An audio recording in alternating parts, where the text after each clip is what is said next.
Look at that. Definitely on the goal.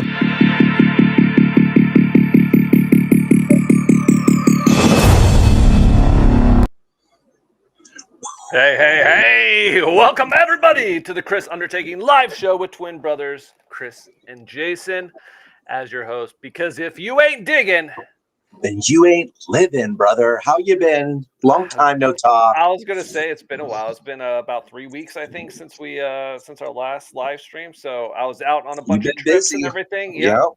And with life and adventures and prospecting. So I'm excited to be back. I'm excited with our guest today. But who is he, Jason? Who is this guy?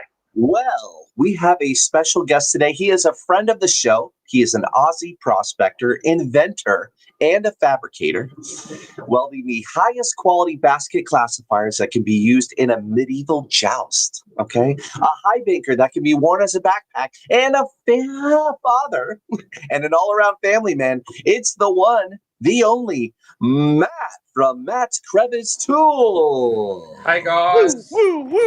Welcome to the show. What's up, Matt? Glad you could join us. I'm excited for this.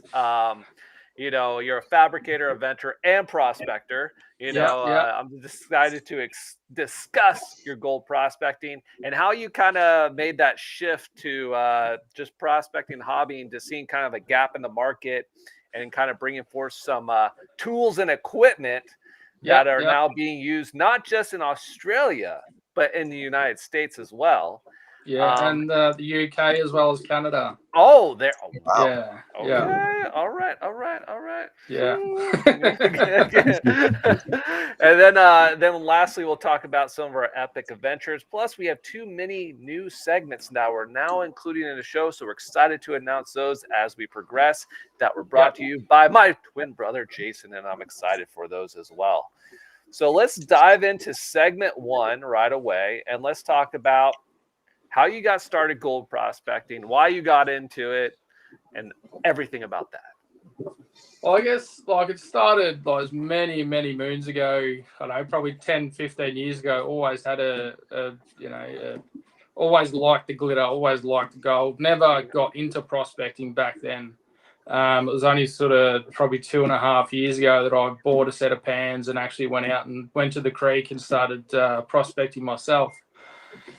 Yeah, and it sort of just sticks. You get the gold fever, and that's it. You got. I was going to say, so you got the fever. That's what I heard. Exactly. As soon as you said it, I was like, "This is the story that everybody says." They go out one time with a pan, and they never look back. It's just forward moving from there, and it's like he got gold fever. That's what it was. You see it one time, and it's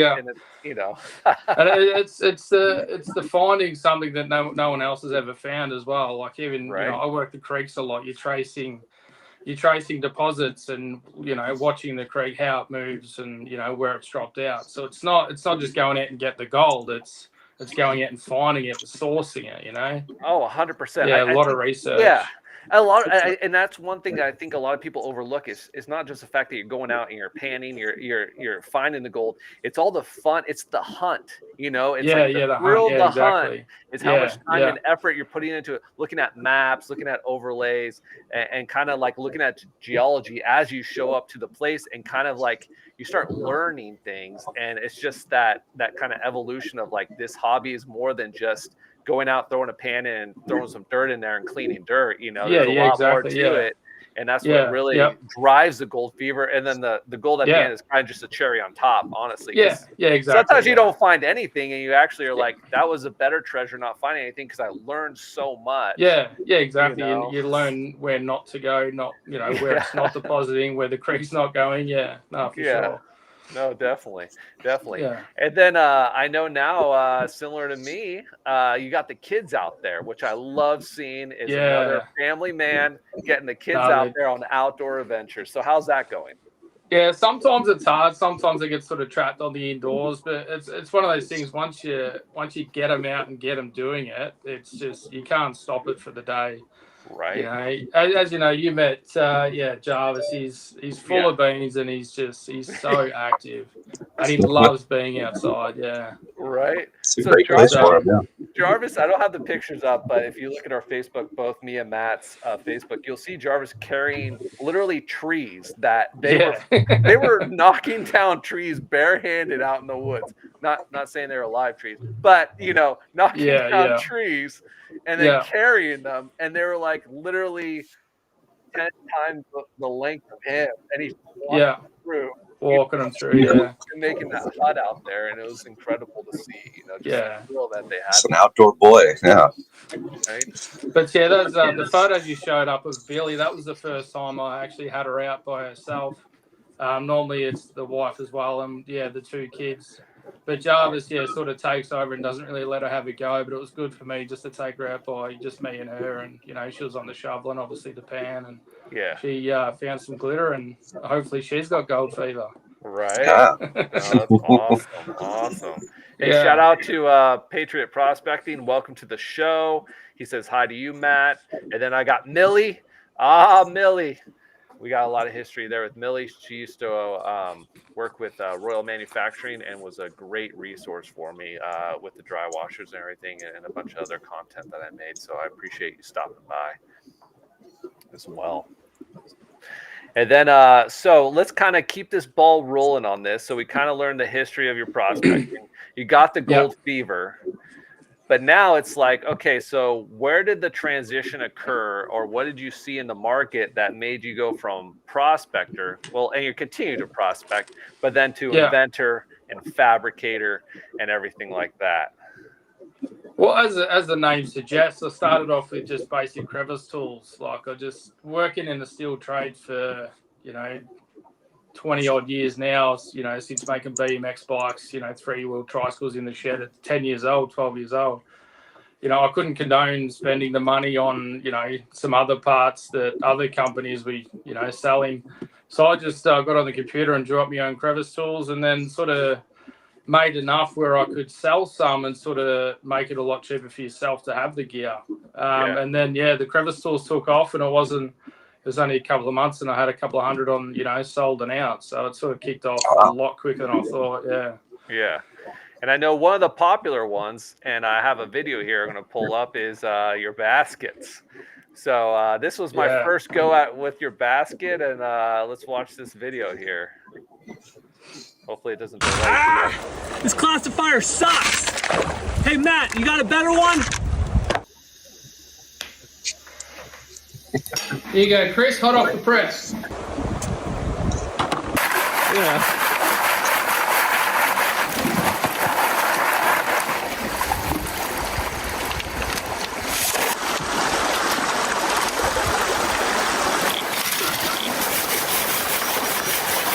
By the way, I was overloading that basket. That's how well it was done. Yeah, you can fit a lot of gravel in it.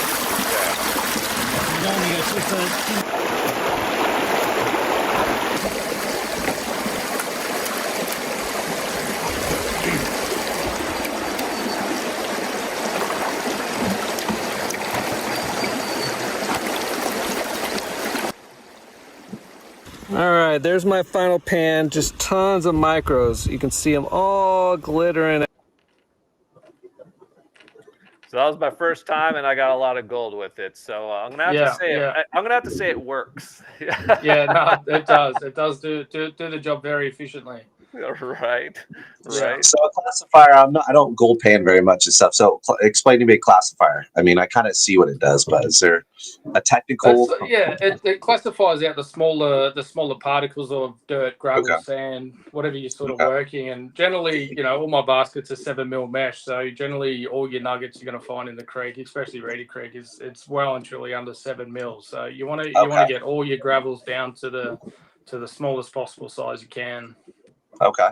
Cool. That's very helpful then. Yeah. And so what you kind of see in that video too, Jay, is I was classifying. There was a sieve on my sluice because what you don't want to be doing is throwing those rocks down your sluice. You see it also in the Gold Rush shows and everything like that, because then it starts clogging riffles, big rocks up, and they'll actually kick out the gold. And then you can get big rocks feeding into the riffles that then the gold just washes out because it has nowhere to settle, because you basically clogged it with a bunch of heavy rocks. With a bunch of sediment. And And also too, if you drop a big rock in your sluice bed, it creates a vortex like a natural creek. Yeah. If say your whole bed's full of gold, you drop a rock in the middle, your gold's still going to trap to the back of it, but the whole front of the rock, it's just going to blow out instantly. It's going to blow out everything. That makes sense. Okay. Cool. And then also clay. So Hills End especially has a lot of clay. And so actually the video I'm editing right now, you guys will see that we tried to go without classifying. This is before I had Matt's classifiers. We tried to before, and we started feeding it into the sluice, and you just see the chunks of clay rolling down the sluice. And you have to so we had to manually try to break them up, and then we realized we need to classify this prior, because then it breaks up the clay, which likes to really hold on to gold, and then the gold can fall out from it and then you can capture it.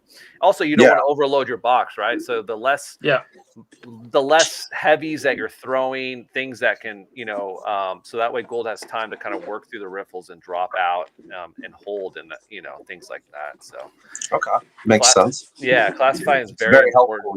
I see that. So, here's a few more pictures. I'll be popping them up, but let's talk about. We got some questions that we discussed and lined up for you. So, what future products are in the making right now? Well, I've got obviously there's a few pictures and posts about the backpack high banker that I haven't quite nailed down yet. I've actually got one of my leg brackets that I've been prototyping on the 3D printer. Just sort of toying with the ideas. I didn't want to sort of release something unless as close to perfect as I can, I guess. But that's the only real thing holding the high banker up is the bracketry for the legs. Yes. And then after that, I think maybe just like a 6-inch cleanup sluice might be next once we get the high banker sorted out. All right. I was gonna say I love that high banker. I gotta see it. It was like a 2-tier system on the top classifying box, like the feeder box, which was unique and different. Seeing it, and then again, just had the straps attached right to it, and it was cool to just kind of see you out there with the prototype, and then kind of look at it and then discuss kind of like thoughts with it and everything like that. And again, it's easy as an end user to be negative about a product, right? But understanding from the fabrication, the building of it, how to make it so you can actually produce it, I guess you could say. It's easy for you to make something that works for you, but it's not something that you can make for everybody, I guess. Exactly. So it was kind of, it's interesting to kind of get into your mind about that. And I'm like, oh, why don't you do this? And you're like, yeah, dude, you can't do that. It's just not physically possible. And I'm like, oh, and then you explain it. I'm like, that makes perfect sense. It's easy to be so critical as an end user. But just to kind of hear you navigate through that, it was really cool out there in the field. So. It was, for sure. All right. So is this your full-time job doing Matt's Crevicing tools, and do you work elsewhere?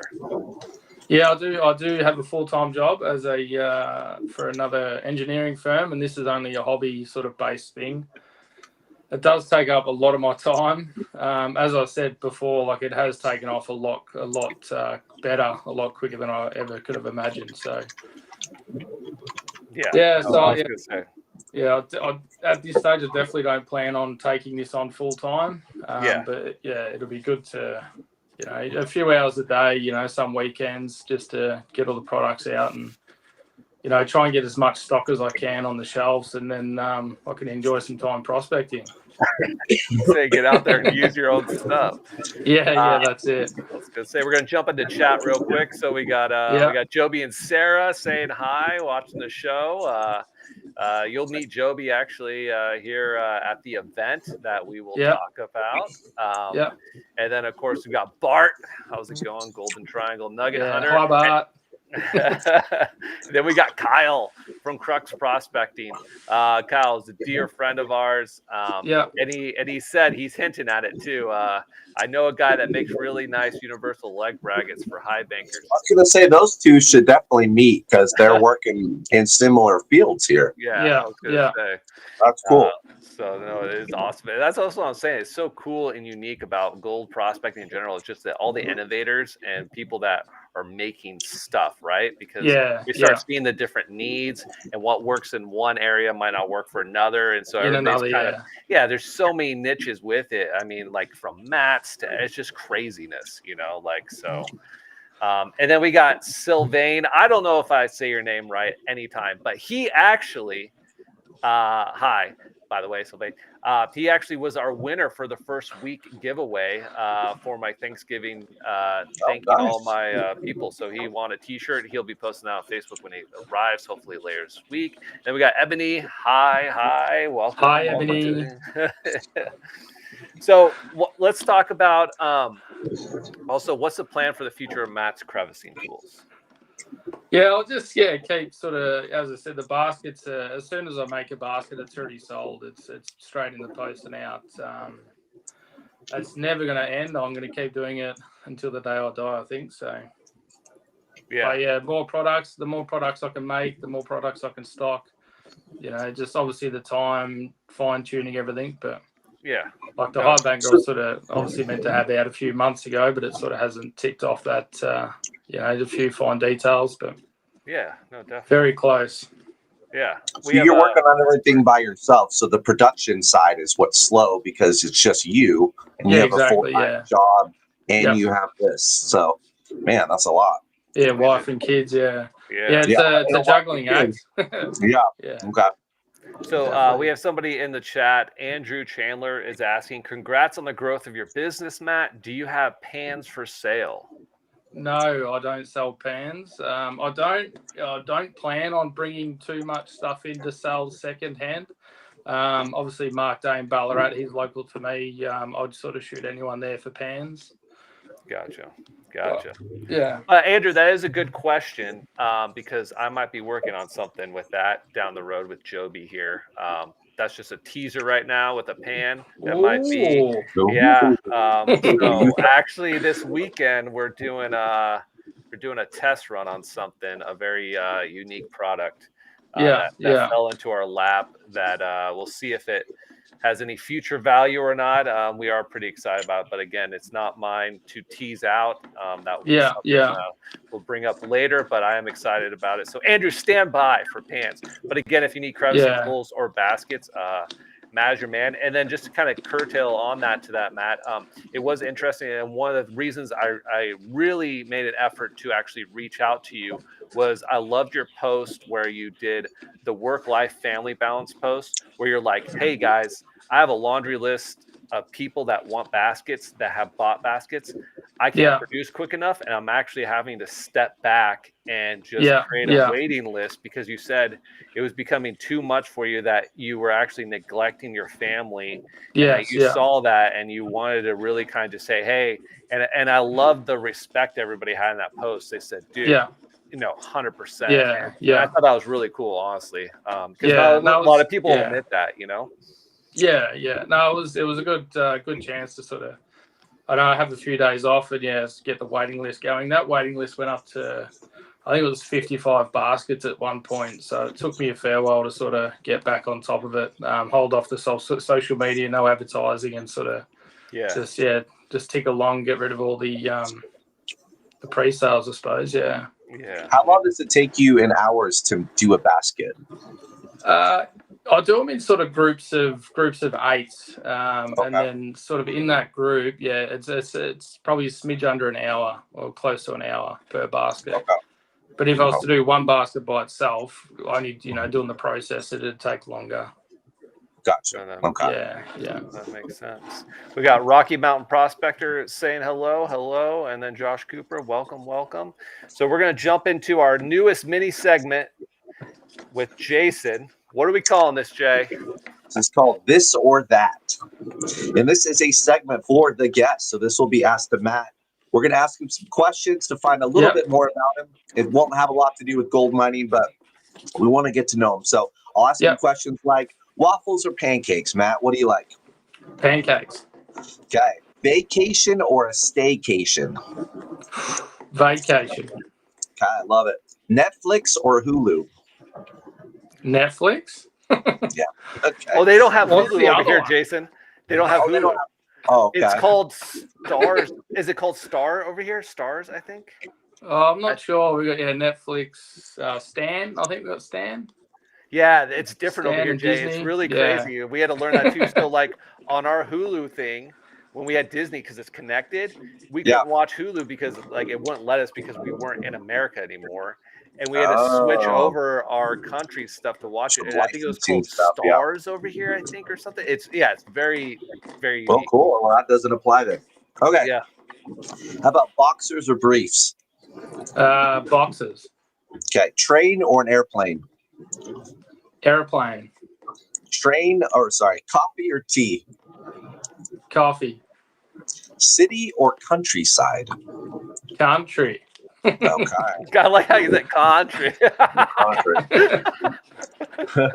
Are you a wine or beer guy? Beer. Okay. Roller coasters or water slides? I'll go water slides. Okay. French fries or onion rings? Oh, French fries. Okay. That's a tough one. That's a tough one. That'll split some people. Board games or video games? Board games. Okay. Animals or people? People. Okay. Salad or sandwich? Sandwich. Books or movies? Movies. Okay, last two. Loud or quiet? Oh, loud. Do you like a call or a text message? I'm probably more of a texter, yeah. Okay, and that's it for this or that. Multitask, I love it. Yeah. So that is this or that with Matt from Matt Crevice Tools. That was awesome. Right. I love There's some good ones in there. That was. There were some thinkers in there where you had to ponder life. Yeah. I like it. So we're going to jump into segment 3 where we talk about our adventures together, Matt, because again, we met online through Facebook in some messaging. Yeah. I said, hey, I'm heading down to Ballarat area. Would you like to get together? And of course, our buddy Bart jumped in, and put together some epic adventures for us. And so it's so funny when you get together with people online, you kind of get a vibe for them already. And I kind of knew who I wanted to kind of hang out with just through social media. And I'm pretty good at picking people, I guess you could say, that would mesh really well together. Right. And so it's really cool that we finally met in person and that we meshed so well together. And all the guys out there were like, we were all bros afterward. You know what I'm saying? And there's no drama. It was like everybody was like, it was awesome. I loved it. Yeah. And so it's just cool to see. And so we kind of went from online to meeting in real life, and now we're setting up more events and things going up. But I do have a secret clip that hasn't been released yet of our epic adventure using a wheelbarrow. First time as a cameraman. Yeah. So here it is for everybody live right now. This is the first time that anybody's seen this outside of who was there. So welcome to my epic fail, gold prospecting with Matt in the Castlemaine area. And it's go. Recording? Yeah. All right, here we go, folks. The last oorah of wheelbarrowing. Unless we get a lot of gold, then we'll be here all. Oh, sorry. We'll be here all night. But that's why the kids are making the hut. You're right. You can tell you're tired. I'm already sensing that. This is the end, dude. Hopefully we have a crash. He had to convince me to go do this last wheelbarrow because I was like, dude, I'm gassed. Yeah. Aussies are built different than I am. I can tell you that. Oh, he's up there. Yeah. Holy cow. Getting some. Weaving through. Oh my god. Look at him go. Try to self-talk this. Dude, it was tough. doesn't look as bumpy as it was, but it was. Yeah, Oh, it's pretty you gotta rough. keep that low momentum going too, which is hard. Going over.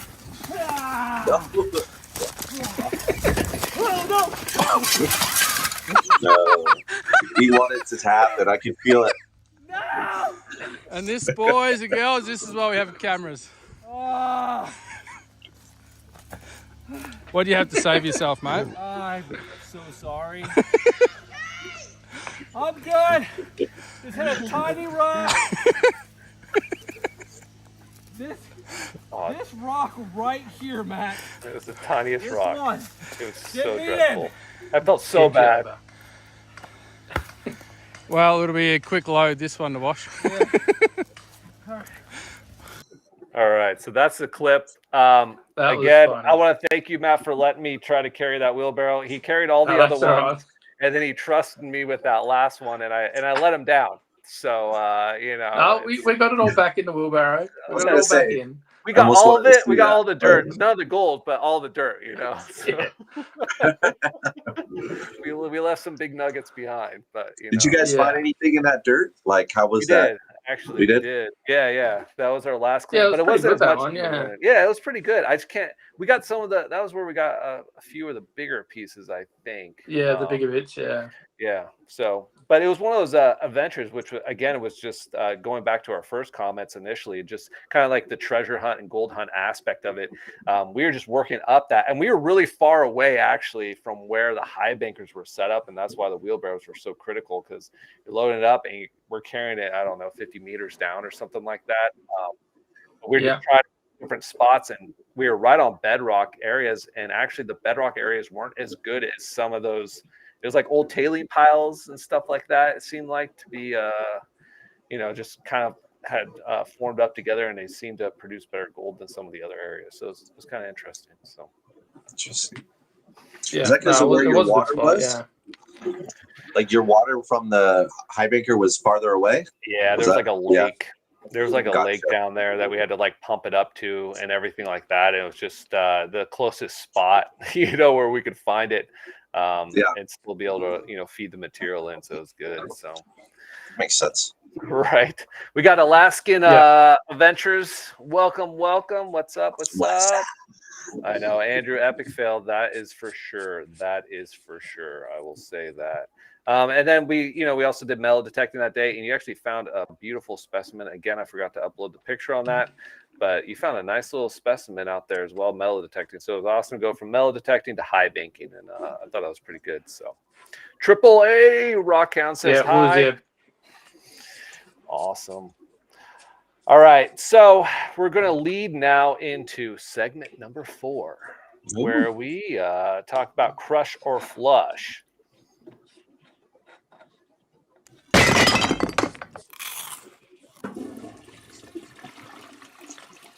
I do love that page.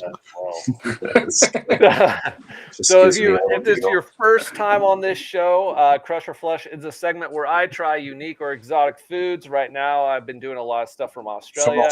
Yeah. And I give it basically a crush or flush. Crush saying I'd eat it again. Flush, I'd say never again. So today we actually have the meat pie is what I'm going to be trying today. It's actually a curry meat pie. But basically, it was brought over by the British settlers. It's an easy make. It's what you guys would consider in the United States, Jason. I'm acting like I'm not American right now. What you have over in the States, is a pot pie. Right. Pastry, meat, gravy. Okay. Yeah, but the issue, the main difference I would say is the pot pies in America are very runny. It's more of like a soup inside. Soupy inside. Yeah. Here it's more of like a pie filling, I guess, like texture, So like meatloaf in a pastry. No, that's too dry. No, it's too dry. It's more moist than that, I guess you could say, but it's not like full blown run. You're not gonna, I don't know how to explain it. But basically, it's made for poor people, and Australians eat an estimated 270 of these meat pies per year, which is almost 11 pies per person annually. So everybody's eating one of these at least once a month. The wife got me a curry one. So we're gonna give this a go here, and Matt, then do you eat these meat pies very often? Not really, but I'm going to hold you right there, Chris. I have been told that eating a meat pie upside down gives you a better pastry to meat ratio. Oh. So we're doing because the bottom of a meat pie is so thick, you get a better ratio if you eat it upside down, which probably would have been a good idea to tell you before you cut it in half. That's true. That is true. But I am doing the upside down right here. So I'm going to go with it. Chris, and we're Kyle going wants to know if curry is the common flavor, or is this a common one, or is this? This is an uncommon. So they used to be the common ones are like. Well, Kyle, you speak to it. Not Kyle. Matt, you speak to it. I said would Kyle say like probably a plain meat pie, or just like a steak and bacon or something, or you know, like a steak and bacon. But there's so many different types of pies you can get nowadays to what there was years and years ago. But all boutique, I suppose, boutique pies. Yeah, it went from like common ones, and it's funny because it's one of those things where you Google and like there's certain places that like have the top meat pie, you know, where people are like, you got to go there for that. Yeah, pie. yeah. Like, you like know, the Philly cheesesteak sandwich. You just don't get it anywhere, you know. So Anyway, yeah. All right, we're gonna give this a go. I'm gonna go upside down on the first one, and then I'll flip it, and we'll give it another rating on regular side up. So regular side, we can declare whether I'm a top or I'm a bottom guy. Let's not repeat that. But just headed in a new direction. Yeah, right. That took a turn. Welcome to the show.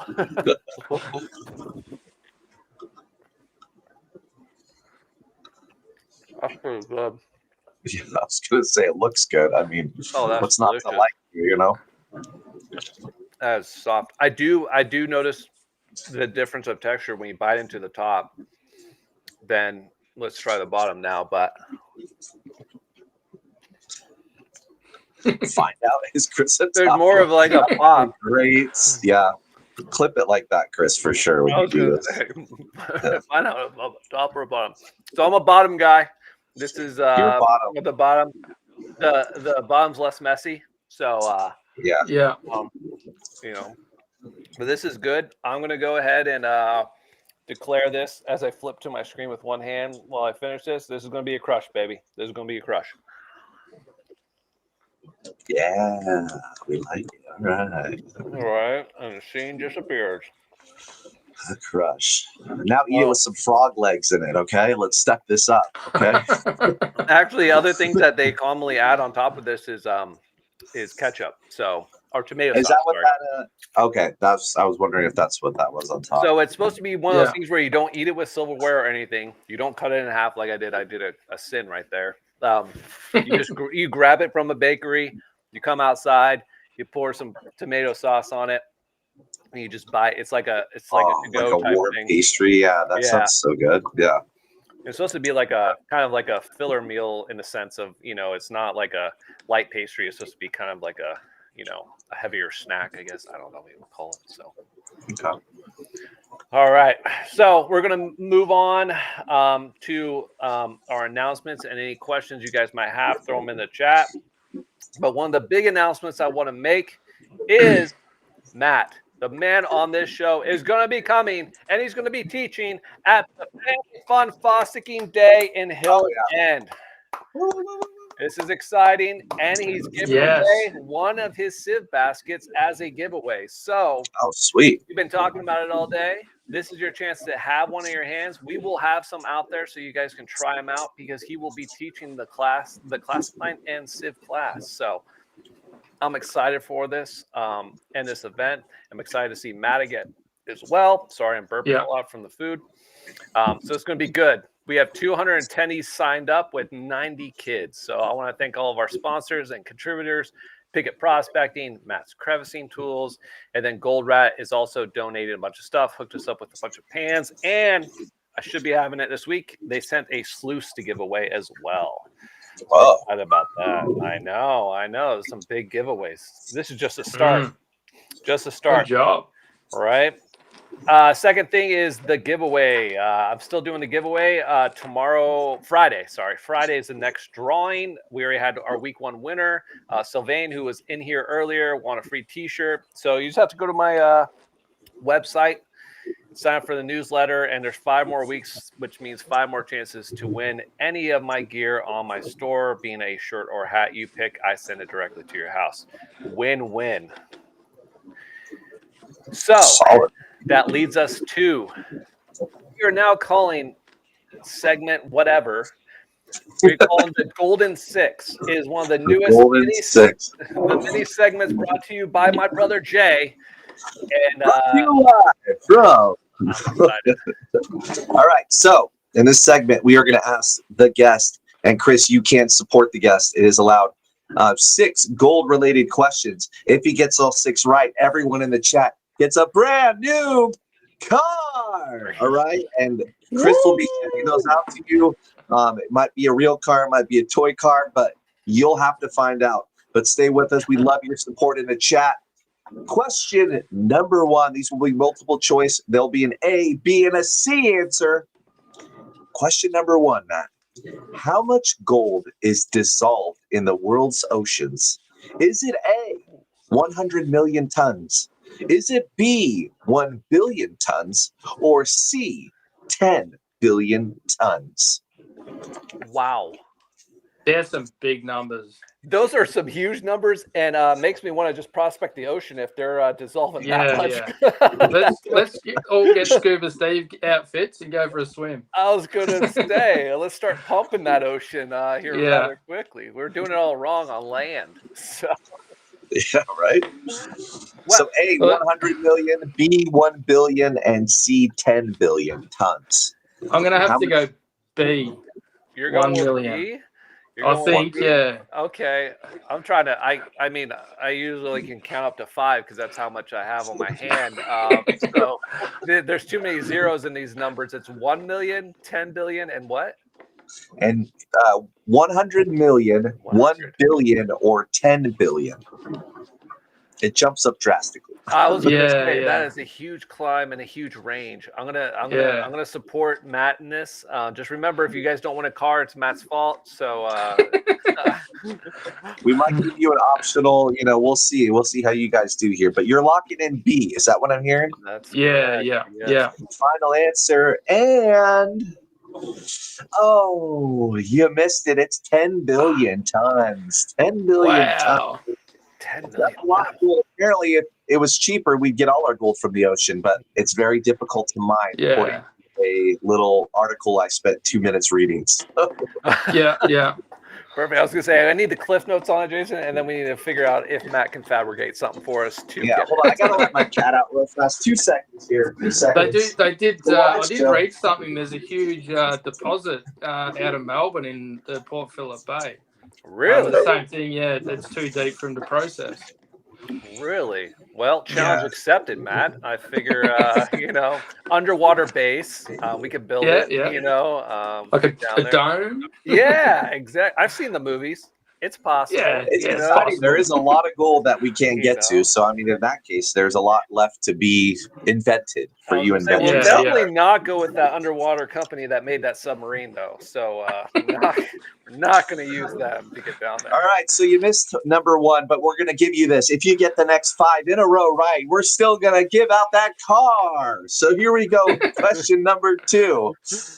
What celebrity once owned 3 gold-plated cars? Is it A, Elvis Presley, B, Michael Jackson, or C, Madonna? Wow. What celebrity once owned 3 gold-plated cars? I'm only young.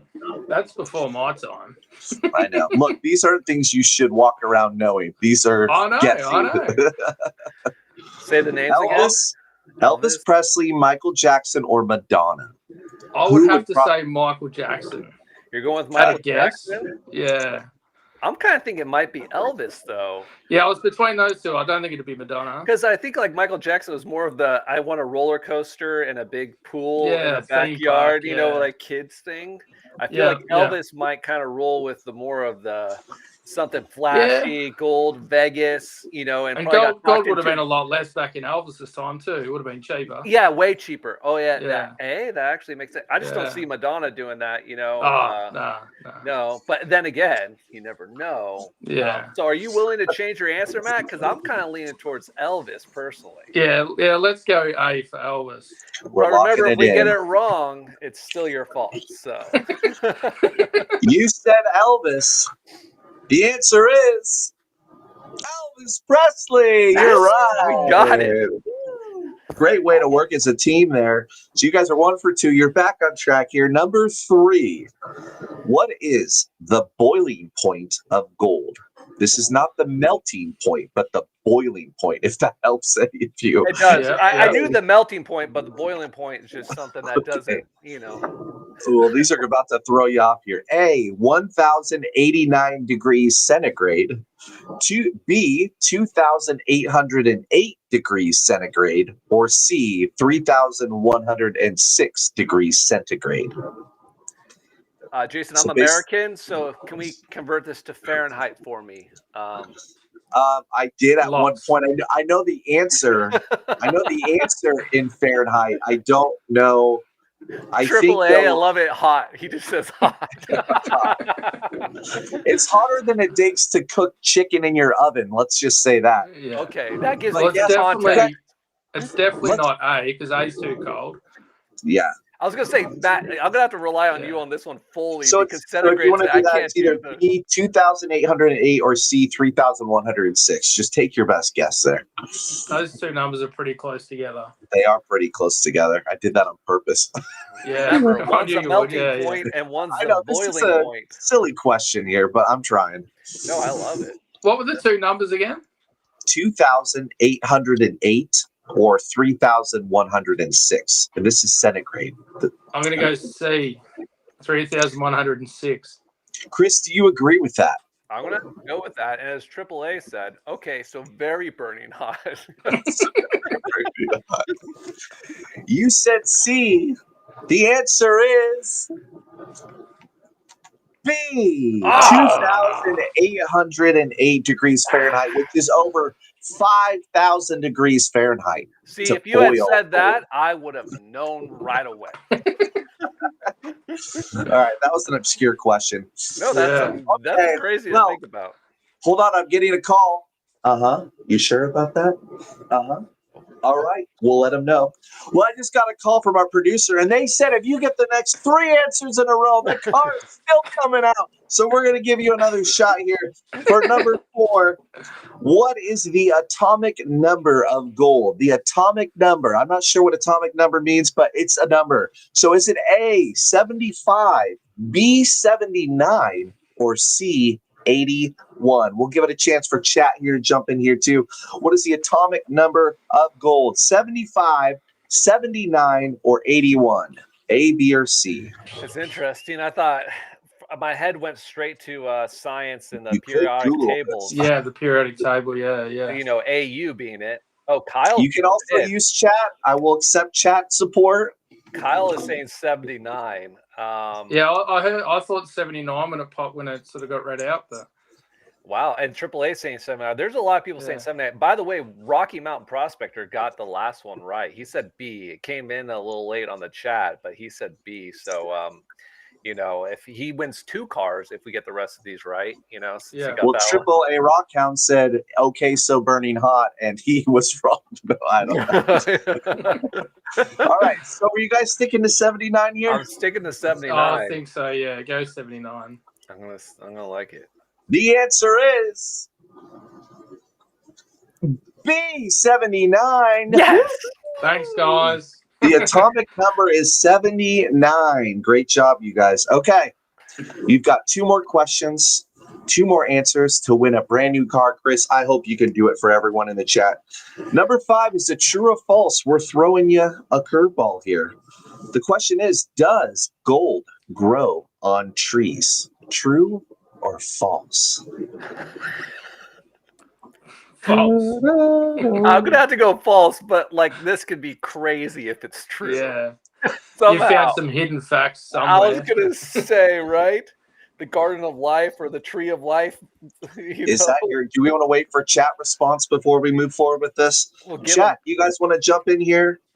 Yeah. Does gold grow on trees? True or false? So I can talk this through a little bit because I have found gold in roots, right? But it's because it's like getting caught in it, or it's coming up through the ground, and it can get mixed in it, right? Just like anything with mineralization. That's why you look for certain plants in the desert, the trumpet plant and everything, because gold will actually get trapped in it and kind of get sucked up by it because it's pulling up the water and the nutrients and minerals. So maybe it is true that it could be the case. And Kyle's saying it's true. He thinks it's true. Yeah. He's not committing to the answer because he added think. So he's not confident. Yeah, he's not confident, and he's trying to be 50-50 because he doesn't want to be responsible for losing all the cars. But I'm going to tag him on this one. Yeah.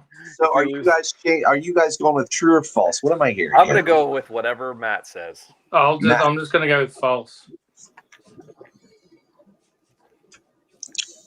The answer is true. Gold does grow on trees. How? You have to explain this one. It seems in Australia, gold quite literally grows on trees. The gold leaves are found on eucalyptus trees that are able to transport microscopic particles of gold from deep deposits thanks to their incredibly long roots. Fun fact, if you see a eucalyptus tree shedding its bark, you might find gold nearby. Wow. Well, Matt, it's time to go, do some forestry and knock down some eucalyptus trees. Maybe that's what Jarvis is doing. Right, I was going to say. Hold on, I'm getting another call. No. I said we wouldn't do that. Car, man. We said we wouldn't do that. Okay, we'll do it. I'll tell him.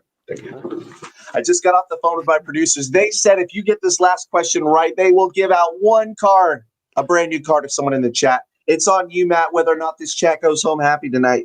Question number 6. This one is a sketchy little question I came up with, but it's the best I could do. All right, number 6. How many carats is pure elemental gold? Is it A, 18 carats, B, 24 carats, or C, 36 carats? Oh, that's a hard one. It's either 24 or 36. I'm going to give time for chat to jump in. 24 is what people always say, right? But I don't know if that's like 99.9, but I'm pretty sure. How many carats is pure elemental gold? I've never heard of 36. It was 36, right, Jay? That was the number? 18, 24, and 36. Yeah, I've never heard of 36. It's got to be 24 because 24 is what we talk about carats where you can find it across the country too. Because where you find gold too depends on how pure the gold is too. So like in Alaska, it's more pure than if you find it in, I don't know, there's other places where you might find only like 18 or 20 or, different things. So the purity isn't there. But I think 24. Yeah, I'll lock in 24. 24. AAA says 32 is a trick. Well, was he right? Let's go to the scoreboard. The answer is...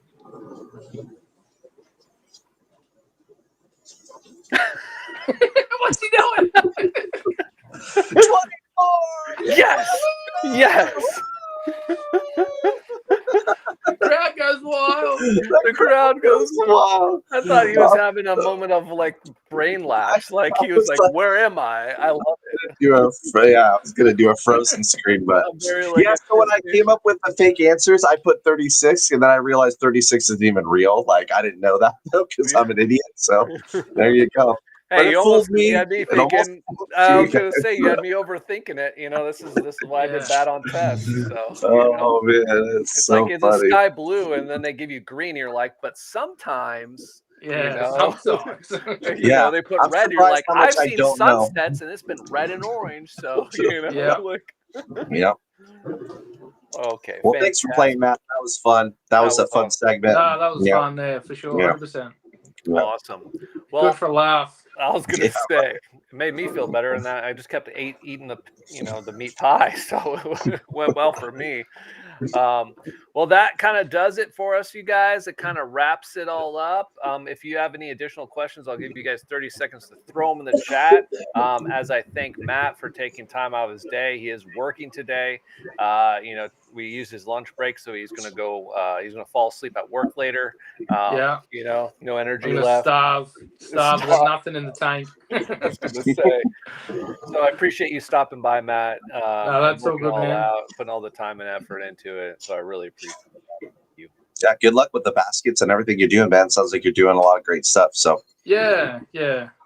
Producing and not reinventing the wheel, but just making the wheel run a bit smoother. Yeah. Mm-hmm.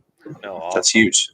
I love it. And I'm excited to see you here in almost like 2 weeks now, 2 or 3 weeks. So 2 weeks from this weekend. Yeah, get some video.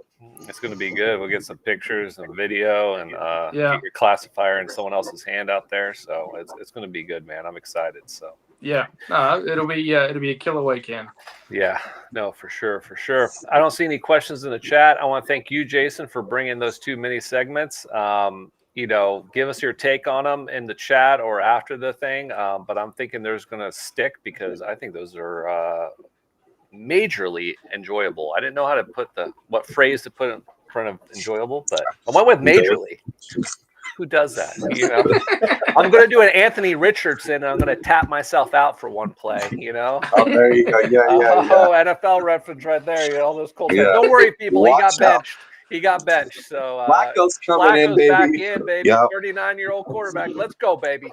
We're good. He actually won me 1 week in fantasy. Taking me over. Taking me over. That's for sure. Let's go, baby. We're bringing back old school. Winston and Flacco. Hey, sorry about the Dallas Cowboys, Chris. That really hurt my heart when we stomped you guys on Sunday. Oh gosh, that's just really. Okay. I'm used to disappointment. That's why I'm a Cowboys fan. It keeps my expectations low. So yeah. Fair enough. Helps you ride life better, So, yeah. I was gonna say, Matt, do you have a football team at all? Are you a football guy? Not really. I don't really follow the footy. I'm more an adventurer in the bush. Yeah.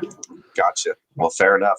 Yeah. He roots for the ants. The drop bears and the snakes and critters. So yeah. Good deal, man. 2 brothers prospecting Australia says, "Hello, Matt."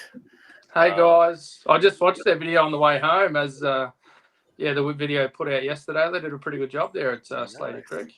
Oh, nice, very cool. I'll have to check it out. It's on my laundry list. I have a whole list. I just never have time to watch anything. I barely have time. I don't even watch my own videos anymore because I don't have time. So busy. Right.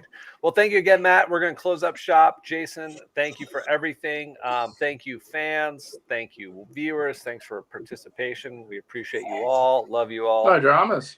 And no dramas. Thanks for having me along. It's been good. Yeah, I appreciate you. And we are closing up shop. This end